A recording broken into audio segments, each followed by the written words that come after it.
अजय बोरस्ते पुन्हा मुख्यमंत्र्यांच्या भेटीला, नाशिकच्या जागेवर चर्चेची शक्यता।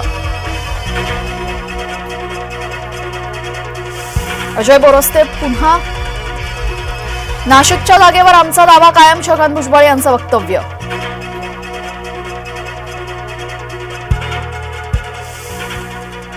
नाशिकची जागा शिवसेनेकडेच राहणार, मुख्यमंत्र्यांचं आश्वासन, हेमंत गोडसे यांचं वक्तव्य।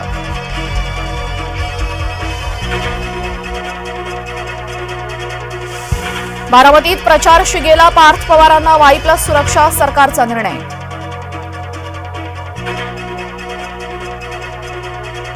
संभाजीनगरमध्ये घडामोडींना वेग, पाटील फडणवीसांच्या भेटीनंतर भुमरेंनी भरला डमी अर्ज, तर उदय सामंतांनी घेतली विनोद पाटलांची भेट। आंदोलन करून तुपकरांकडून शेतकऱ्यांची दिशाभूल, मंत्री उदय सामंतांची तुपकरांवर टीका। सुनील तटकरे यांच्या विरोधात शरद पवार मैदानात, शरद पवार यांची रायगडात सभा, अनंत गीते यांच्या प्रचारासाठी सभा। राज्यातील बहुतांश जिल्ह्यांना सतर्कतेचा इशारा, विदर्भात गारपिटीचा इशारा कायम।